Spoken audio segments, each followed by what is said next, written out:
Space Monkeys, blasting off with Gavin Wood. Here with our new friend Jessup, here to talk about Polkadot Kusama and Governance 2.0 here at Polkadot Decoded in Buenos Aires. Gavin, welcome to the show. It's lovely to be here. Nice to meet you, Gavin. I've never met you. Would you mind introducing yourself? Sure. My name's Gavin Wood.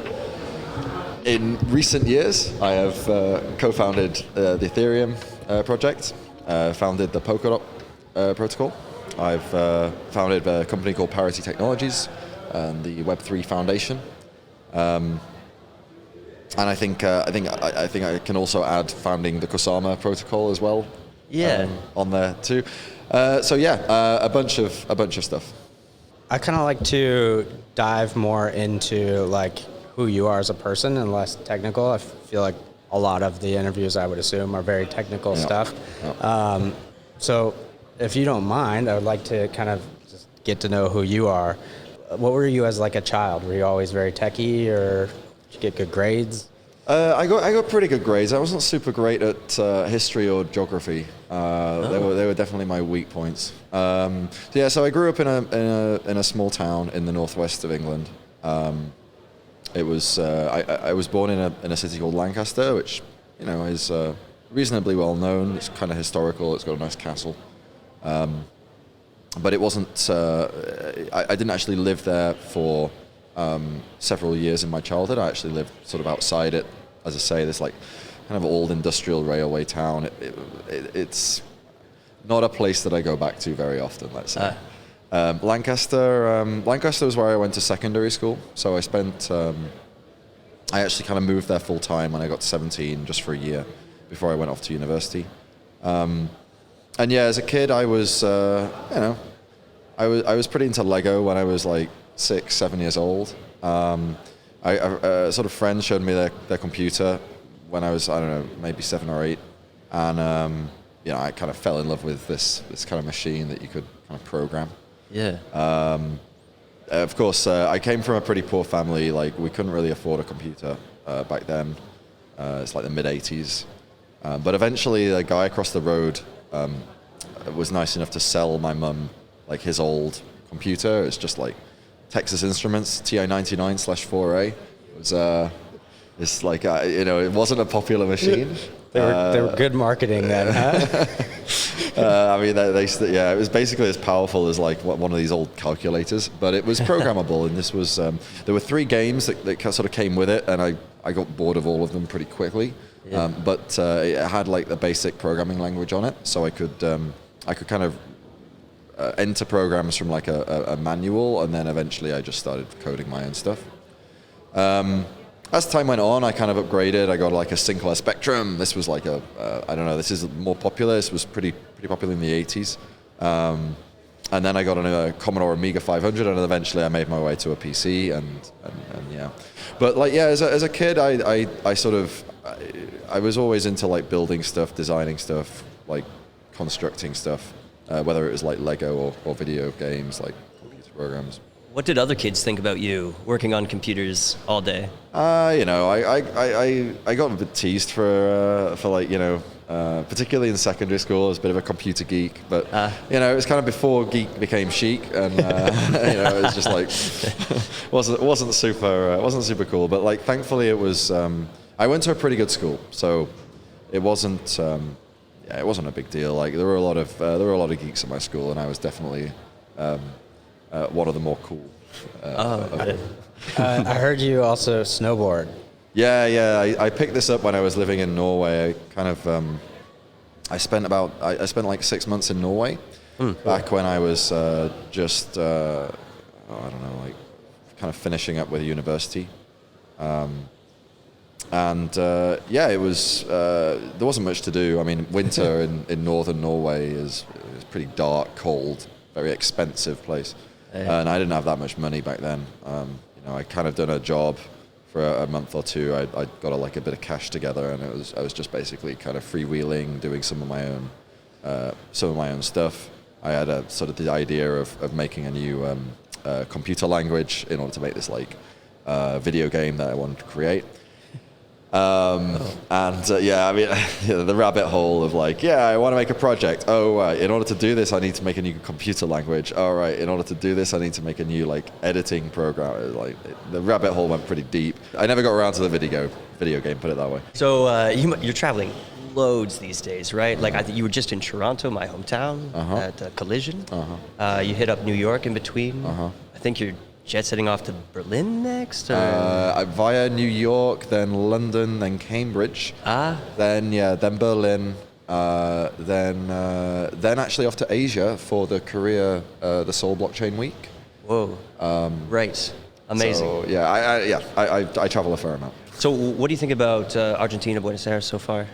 So I traveled around Latin America. One of the things that I did before, in my wilderness years, as they say, I went through Central America. So I spent 3 months just like bussing down from Mexico City down to Panama City. Beautiful. So yeah, really, really nice time. A lot of nice stuff. I mean, so I studied Spanish at school. Like I did 5 years of Spanish. My mum actually spoke Spanish fluently. So she also sort of taught me when I was a kid a bit. I unfortunately, time is such that I can't keep it up to a level that I would like. But I always enjoyed sort of coming into Spanish-speaking world. Yes. And I've also I've been Central America. Like I say, I spent a fair amount of time. South America a bit less so, but I have been to a few places like Brazil, Ecuador, Guyana, strangely enough. Chile as well. Argentina, I really want to say. I mean, Buenos Aires is, it's a big city. Yes. It's unless you get deep, unless you live in a big city, it's hard to really get a feel for it on a day, just spending 48 hours in a place. Totally. You get a feel for the hotel maybe, but not much more. But the bit that I've been around, super nice, very chill, some nice cafes, some nice bars, liking it so far. What I really would like to see, and what I'm going to come back for, is exploring the wider Argentina. Yes. Go to the plains. I want to go into Patagonia. I took I was in Chile. Do a bit of summer snowboarding. Yeah. Nice. I was in Chile a while back, just before COVID hit, and I was traveling around Patagonia there as well on the Chilean side. Super beautiful, and I really want to see. Complete the picture. I really want to see the Argentinian side too. So, it sounds like you've done a bit of traveling where it was just free roaming, and you're pretty much a celebrity in this space, in this figure. How does that weigh on you? And it's a completely different. You're traveling. You have entourage, people checking on you. Yeah, these guys. It's I don't know. It's a mixed bag, right? It's nice to sort of feel. You don't get to feel lonely, Yeah. But on the other hand, there's a certain. A certain beauty and restoration in solitude. Yeah, for sure. And you don't get to feel that much either with this kind of lifestyle. Yeah. But I do try and I always take time, particularly if I'm in at home. I lived in Malta last year. Oh, cool. I felt a lot of solitude there. Yeah. Yeah. So I really. This kind of life, it's not the whole picture. It's very particular for when I do these particularly big conferences. Mm-hmm. Then it's something that's sort of come in recent years. But when I'm at home, I'm a pretty bit of a sort of homebody when I'm there. I like to cook pasta. I like to couch in front of the TV nice, yeah. when I can. I like to listen to music. I have a very nice sound system back in my place in Malta. I'm in the process of getting one in a new place in Lisbon. There's nothing beats just sitting on a comfy chair, listening to some very good music played very loud. Yeah, no doubt. I get that. Well, in line with this idea of an entourage and the team around you, what we're building right now with me and some other people, we're kind of trying to build this production house, right? Encouraging people to make content and share what they're learning about Polkadot. What's the process of kind of delegating your work and decentralizing the team? how do you pick who to work with, and how do you decide what they're going to be responsible for? Yeah, it's hard, and I'm not the world's best delegator. It's not an easy task, especially as someone that's sort of, grown up and very much had the mindset of doing it yourself. Yeah. Like, I'm a coder. Like, I've been a coder since I was like 8-9 years old, and it's everything that I always wanted to do, and I'm really happy that I get to do it. But it comes with, like, as someone that's been, like, building stuff themselves for, like, basically my entire adult life, I don't find delegation, like, I don't find it easy to lead organizations. I don't find it easy to delegate. And it's I'm just lucky that some really great people happen to have wandered into my life, that I feel super comfortable with, and super comfortable just letting them do their thing, like letting them organize, build, have teams like around them. And most of the time, especially in like later years, this has gone down very well. But like, the only thing I can do is I know whether I have an innate sense whether I feel like comfortable around someone, comfortable like with someone like doing something. Like I get a very quick sense of this. I'm not so good at any kind of like organizational process of like giving work out and checking that it's been done and bringing it back again and coordinating between different. This isn't my forte at all. Okay. But I can within a pretty short period of time know whether I'm going to enjoy and have a productive working relationship with someone. Gotcha. Do you have like a moral guiding system that helps you make decisions? Because I made this quote. It's like, with great power comes great responsibility. Oh, yeah? Yeah. That's a good one. I came up with that. But To remember it. Sage, man. But yeah, is there like do you have like a moral compass or a guiding system, value system that you kind of lead with when you're building these things and creating stuff? Yeah, I mean, mostly there's a lot of, there's this great book, The History of Western Philosophy, by a guy called Bertrand Russell. Recommended reading for anybody who... What was that? Say it. The History of Western Philosophy. Basically, it's I don't know, it's got like 40, 50 chapters, like 1,000-page book, like a proper like Lord of the Rings.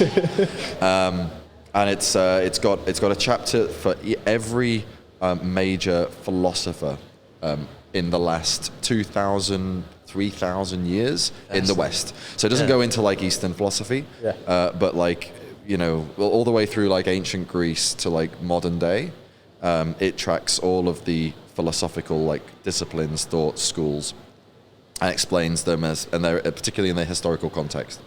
And it's really useful. And one of the things that I picked up, sort of when reading this book is that I had a very instinctive sort of agreement with the principles of like enlightenment, of the Western Enlightenment, of Enlightenment philosophy. These kind of like the principles of like liberal values, of accountability coupled with responsibility, accountability and responsibility kind of being the same thing, and those being coupled with authority. So it's like if you have the power, then you need to be accountable, you need to be responsible. Yeah, it needs to come with, the two need to be paired. And there's a bunch of like, I can't pretend to like be a philosopher. It wasn't my like my degree. I would maybe like to do something along those lines in the future if I get time to like go back to university. Maybe I'll do something along the lines of philosophy. But yeah, it's I think we do need some guiding principles when we're doing these kinds of systems. I think we need some circumspect like consideration. We need to understand the sort of systems that have already sort of come before. We need to understand like socio-political systems to some degree, at least a good level of awareness. And and yeah, I do my best, and I do my best not just to like to look around me, to research, but also to listen when people have like to critiques, and also to ask. I do, I just did this talk. I didn't actually have any questions, but most of the talks that I do try and like have questions at the end, and I do try and like encourage people to like think about the world around them and think about what I'm telling them. Like, question me, because it's only by questioning me that I'm going to learn. Like, and there have been times, right? I mean, thankfully I don't make too many mistakes on what I work these days. I'm definitely not flawless, and I have made, my fair share. But thankfully, there have been times where people have questioned what I've done, and it's like, yeah, you're right, and then think of that. And that's great. And what I've eventually done has been substantially better because of that. Right. It's like priding on finding the right answer, not being right. Yeah. And ultimately, you kind of just drop the ego and like, that's how you get to the right answer. Yeah, exactly. And I guess it's helpful that, if you make a mistake with Polkadot, we can upgrade it and change it, right? I'm wondering, do you think you made any philosophical errors when you were designing Ethereum? When we were doing Ethereum, there was a distinct desire to get something out sooner rather than later. Right. So we knew what we were doing was not going to be there forever. We knew it wasn't the final solution. Right. And I definitely worked with the idea that this is like a tech demo more than anything else. Mm-hmm. Maybe a little bit less of a tech demo than Bitcoin. Bitcoin really is very much a tech demo.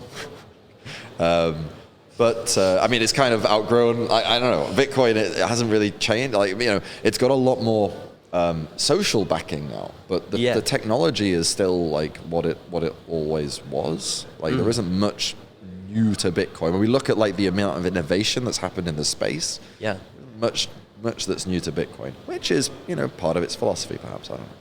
But when we were doing Ethereum, for sure we knew that like proof of work was kind of a shitty idea, but like whatever, we didn't have time to do a proper proof of stake before needing to launch. The idea was we upgrade a year later.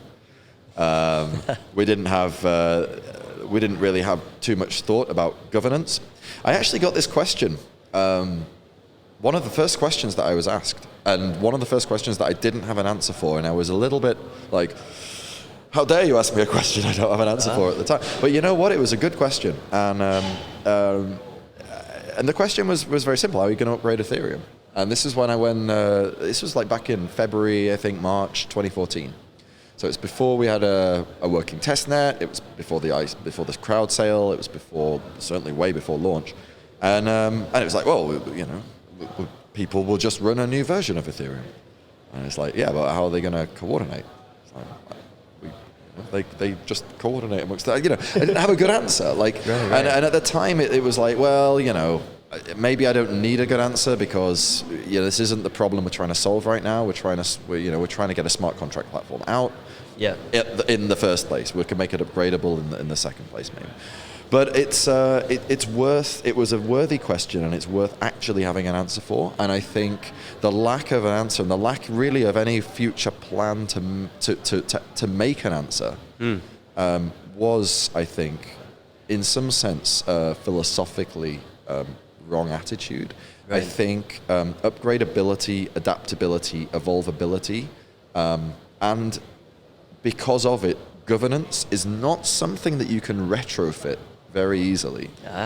And when people come along, they say, well, we've launched the protocol, we'll just retrofit like WebAssembly, we'll retrofit upgradability. It's like, I think, I don't know, maybe these guys know something I don't, but it seems to me that, at least in my experience, and drawing upon other protocols, it's not something that you can retrofit. And oftentimes it's a philosophical point as well. Bitcoiners are like, we don't want our protocol to ever change. Right. All right, fine. Maybe that's a Maybe that's a great attitude. I'm not sure it is. I think a lot of technologists, if they say, I never want my technology to change, like, pretty sure you're going to be out of a job pretty soon. But yeah, fine, whatever. Bitcoin seems to be hanging in there, so fair enough. But like, I think in general, this was something, the lack of governance, the lack of open and transparent process for making decisions at the protocol level was a philosophical, I would question that philosophical decision now. Yeah. One of the questions I wanted to ask, so a lot of the content that I'm creating is to like also bring in people or help them understand kind of what Web3 is. So first of all, I read you coined the word Web3. I mean, so here's the full story, all right? Your man, Tim Berners-Lee. Now, I think if you want to actually look up the first use of the term like Web3, he would be using it for the semantic web. But the semantic web, not my thing at all. Not sure I rate it, to be quite honest. Like, maybe I don't know enough about it, but it didn't sound to me to be especially to be where the web was going particularly. Or if it is, then maybe not such an important direction. But anyway, whatever. I think if you want to look at the specific words or whatever, WEB3, that's probably going to be an earlier mention. But I didn't know about that at the time, and in 2014, I wrote a manifesto of like Web 3.0. This, as far as I know, is the first time, I mean, certainly I didn't know of it before I wrote this, that Web3 was used in the less trust, more truth, crypto kind of blockchain definition that it has today. So, well, if we want to say, I think it's fair to say, yes, I did coin Web3 as it is defined today. That would be me. How, like in your words, how can you explain to people who have no idea, like the mainstream people, how is Web3 going to impact their lives? Like, is it going to be a part of their lives? I hope it will facilitate agile services that we simply wouldn't otherwise be able to create. In the same way that like mobile devices and the internet, like being ubiquitous, allowed us to create services like humanity, to create services like, Airbnb, Uber, all of these like grocery delivery services, get your groceries in 10 minutes, This is something that is provided by virtue of like a much more peer-based transaction system. Now it has its limits. Everything still has to go through a centralized payment provider. Everything goes through a centralized service like server that serves this stuff up. Everything goes through a centralized app store, and there are kind of opaque limitations that we don't see because of these centralization aspects. There are services that cannot exist because of these centralization aspects. Right. And what I would hope is that because we can reduce the transaction, the transaction friction ever further, because we can reduce the need to trust the individuals that we are transacting with, we can create ever more sort of interesting, agile services, and thereby, create more substantial, more innovative economic drivers at the back of society. About a year ago, I think you were asked in an interview what you thought would happen when the Parachain Auctions started on Kusama, and your answer was chaos. I'm curious, what was your impression of what happened to the Parachain Auctions in the first, let's say, couple batches, and where do you think they are today compared to your expectations? I'll be honest with you. I don't like follow the Parachain Auctions super closely. Okay. Like I've got like 101 things to keep my eyes on, and unfortunately I don't have as much time as I would want to follow this stuff. But like obviously I did sort of keep an eye on the first few auctions. Yes. And yeah, overall, I was pretty happy that like it went down without too much chaos. I mean, I wrote the code. Yes. And you know, one always is very. You always retain this like healthy fear that you know you've made a mistake somewhere along the line that never got picked up in the peer review or the audits, and I was just super happy that you know it's the economics seemed to work okay. Like you know, the price discovery mechanism was reasonable. It was more or less you know, working as we expected it to do when we were sort of designing it, and you know, the code again didn't seem to have any obvious significant flaws. But yeah, I think the auction mechanism is fine. I think overall, I think we will over time need to adapt to a different mechanism, particularly as we introduce more parachain slots. Yeah. And we have, you know, various means that we're looking into to scale Polkadot and Kusama, but scale the Polkadot protocol, and allow for many more, you know, parachains to coexist. Yeah. And I would hope that you know, we'll find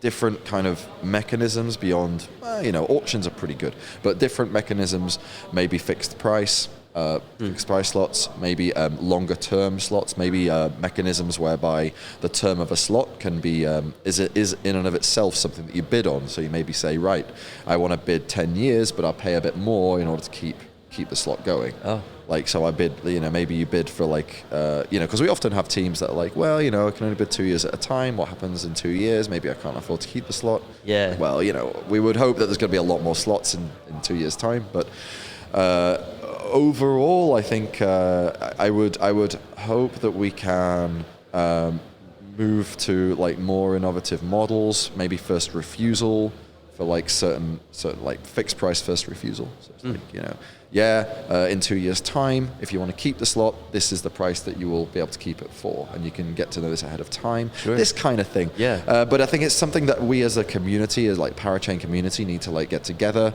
We need to understand the economic limitations at the end of the day. We don't want stagnation. We don't want like crappy products tying up Parachain slots just because they paid for a 10-year slot at the beginning and now no one's using them. People are using some other thing, but that's like only a Para thread, or it's, you know, they're deploying on Kusama instead of Polkadot, or they're deploying on some other relay chain instead of Kusama or Polkadot. We definitely don't want to see this. So we need to keep the ecosystem, you know, constantly reinvigorated. We need to use our whatever. If the resources are limited, we need to make sure that the resources are used well. Right. And this is part of why there is this 2-year renewal period. But like I said, I hope in the future we can. Especially as more and more parachain slots become available, we can look into sort of different ways, different timelines of pushing forward. So they're yelling at us to wrap this up. There's a lot of waving going on.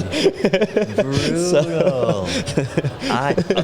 Your time is very valuable. So everybody wants something. I have a quick follow-up question. How do you think Kusama is shaping up philosophically? Like, do you think there's enough chaos going on? Are people moving fast enough? Are they trying to break things enough?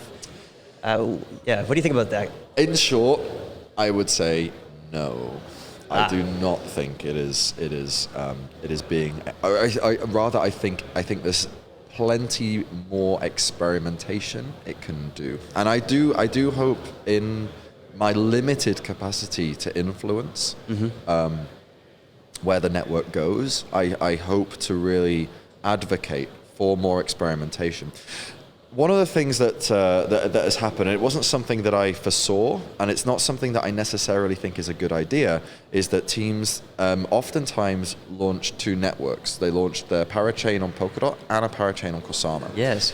And I think this, like, Kusama was meant to be an experimentation, a protocol that experimented, and if it went down, for hours or days or whatever, it wasn't meant to give any guarantees. It was really meant to be this place for trying out new things, and shrugging your shoulders if shit happens. It's part of the game. And I think as long as as more and more Parachain teams deployed their sort of canary networks as a Kusama network, as a Kusama Parachain, they expect Kusama to actually have uptime, have 100%, have certainty of uptime. Right. And this reduces the ability that Kusama can experiment if it's now a platform allowing other people to host their experiments. Like, the host of an experiment cannot themselves be an experiment, right? Yeah. You need, if you're doing experiments, you need equipment that is reliable. Yeah. And I think this is it's unfortunate that it's sort of that it's come out in this, and it does work a little bit against what Kusama was meant to be for. Now, that said, whatever. I can't tell people to use Parachain slots for one thing or another. They're there to be used. But what I would say is that we as the Parachain, we as the Kusama community need to, need to examine what Kusama is here for. It is an experimentalist network. It is here to try new things, and it's here to support people trying new things as well, right? The Kusama Treasury is there to fund cool shit that might not work. Yes. That's what it's for. Cool. And it's there to make people aware also of Kusama is an experimentalist bed. It's let's try new things. Let's build crazy stuff. And some of this crazy stuff, a lot of it's gonna be nonsense. It's not gonna work. But some of it's gonna be amazing, right? That's the bet. And the bet is that experimentation in and of itself is valuable, right? Polkadot can't be that it must be a reliable protocol for it to have its credibility as a forefront running platform, but as a major platform. But Kusama doesn't need to hold itself to that sort of conservative ideal. Yeah. And as such, I think people have talked to me, hey, we need a canary network for Kusama. It's no man, is this really the direction we want to go? Do we really want to have 2 Polkadots? And then I'm not convinced. I think we can afford to be a bit more liberal and a bit more rock and roll on Kusama. Awesome. Run fast and break shit. Yeah. So. Yeah. All right. Anything else? No, Raul was waving. He's pacing. He's where can people find you online? Anywhere that you want people to follow you and learn about you more?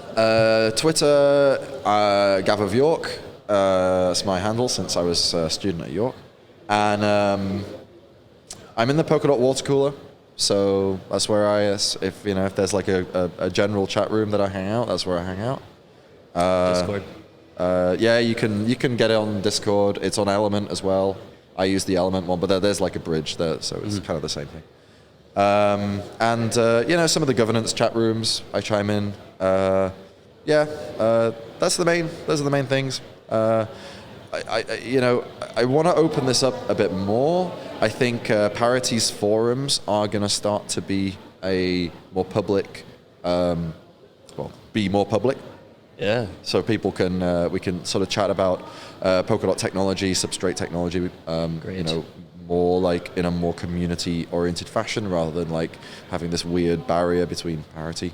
But this is something that's kind of an ongoing process. Fantastic. Well, I'm super grateful for your time today. I'm sure we both have more questions and we could probably do this. So many more. Guys, he just did a huge talk on Governance 2.0. It's crazy. Doing this fellowship thing. You have to... Yeah. Cheers. So we'll have to connect again at another one. I know there's going to be the world tour, and let's do it. I mean, wherever I'm going to be in, I'm in Cambridge, like I said. I've got to go to. I'm in New York next. I'm speaking at New York Decoded tomorrow. That's amazing. I'll be in Seoul for the Seoul Blockchain Week. Yeah. I'll be in Tokyo for the there's a Tokyo thing going on. I think there's like a gaming summit or something that they're gonna be speaking at, and then for sure I think possibly Unfinished as well later on in the year in New York. I think that's September time. So there's plenty of opportunity to. We'll have to set something up. follow-up. Go snowboarding in the mountains of. It's a date. It's a date. Defo. Well, thank you so much. Thank you so much. Cheers, guys. Yeah. Great chatting.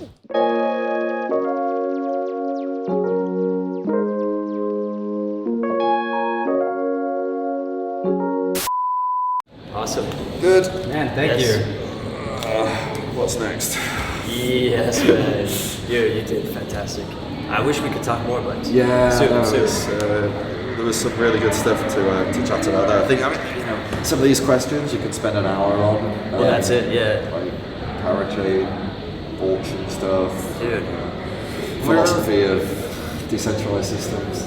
This is one of the best that I've had, actually. I think that I could definitely have talked about more, so like, if we do this again, is wilderness years, particularly between the age of like 26 and 30. I worked in the video games industry. Like, a lot of people know that I did a lot of like audio coding. Not so many people know that I did voting systems as well. UK was experimenting with, or politically experimenting with the idea of changing the voting system. So at the moment it's like the shitty first past the post voting system, super like non-proportional, really non-proportional. But I came up with one that was actually had a bunch of really nice properties and fitted the UK, particularly the UK voting system super well. And I did like 6 months actually writing a paper for like to be published in a political science journal, and doing like a JavaScript, like a web page that allowed you to like see how it worked. So you could actually see all the constituencies in the UK and like see how the votes moved across the country in order to make it proportional, but yet still retain the original like methods for voting a representative in your constituency. This was like one of those things that I could draw upon in the past. Yeah. Whoa. We got to do it as part 2. Yeah. Well, you know, a series of unfinished conversations. Yeah. The wilderness years is a banger for sure. Yeah, I mean. Software for lawyers that I was doing. I started before Ethereum, where I was doing like legal contract analysis, like using machine learning to check to see if there's errors in legal contracts. It really like helped me understand like A, the legal system, and B, like how this like works with like smart contracts. During these years, what were you trying to do? Were you just pursuing your interests? Were you trying to make it? Like, what were you after? Mostly pursuing my interests.